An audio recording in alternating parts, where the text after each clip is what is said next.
Hey kids, it's Brittany. I love seeing you and I hope to see you again soon.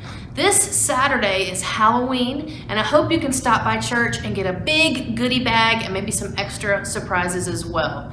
Be on the lookout for more information about that.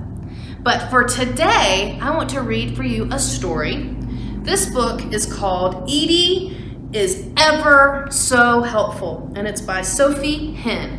And as I read, I want you to look, and I want you to try and tell who Edie is dressed up as, and if you think she is really being helpful. Hello, my name is Edie, and I am ever so helpful. In fact, I think helping is one of the things I am best at.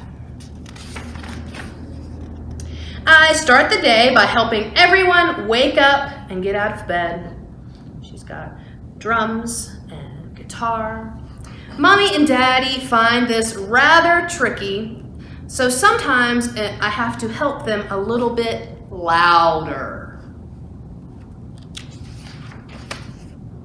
When everyone is finally up and zooming about, I like to help by getting myself dressed. Isn't she dressed nice? And then I make breakfast. Delicious. Isn't that kitchen just so clean now after she's made breakfast? After that, it's shoes on and off we pop. At the shops, I help Daddy find everything we need. She has a whole big stack of food. Most of it looks sweet. And at the park, I like to make sure that everyone is having as much fun as possible. She's holding back people in line and pushing everybody on the swing and chasing other folks, building sandcastles, all kinds of fun stuff. When we get home, I even help put the shopping away. After all that helping, I can get a bit exhausted, so I go and help the dog have a rest. And she's laying on the dog. But soon enough, I'm full of beans and helping out all over the place. Organizing Mommy's office and tidying up with Daddy. It looks like shoving everything in the closet. My brother is much littler than me, so he needs lots of help. And with sharing, with dressing up, and knowing what's what. When they come to visit, I love to help Grandma with his makeup and Grandpa with his hairstyle. I mainly do this when they are asleep, and they are mainly asleep, so it all works out terrific. I am always on the lookout for new ways to be helpful, like maybe jazzing up the dog, or making Daddy's shoes a little bit more snazzy. Or even brightening up the place a bit.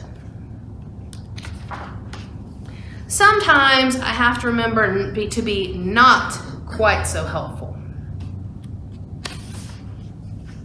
But once I've remembered exactly how helpful I should be, I can get back to being my best and helping everyone out again. After all, I don't know what they'd do without me. And that's the story of Edie. And that story reminded me a little bit. Edie is dressing up. It looks like she's trying to dress up like a grown-up, doesn't it?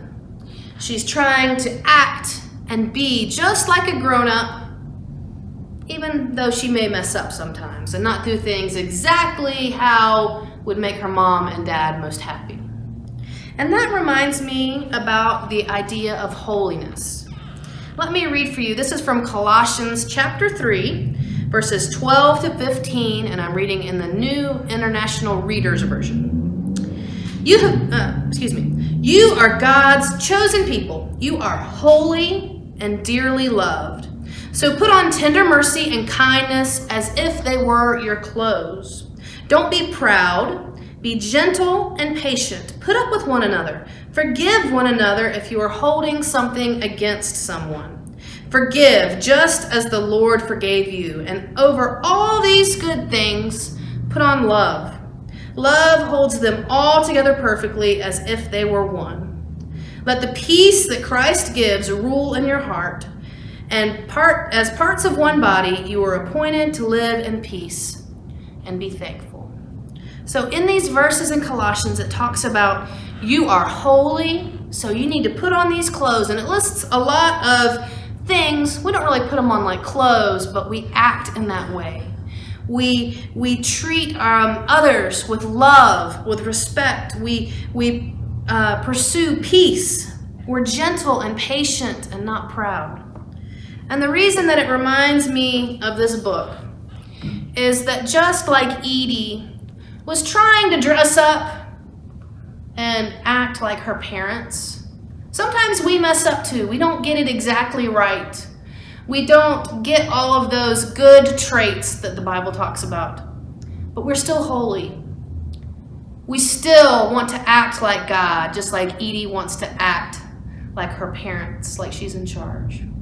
And we never, ever give up, because whenever we want to be like God, He helps us to have all those good things in our life too.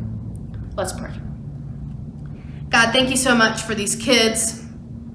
And I pray that they will be covered in love, that they will show everyone around them peace and humility and compassion.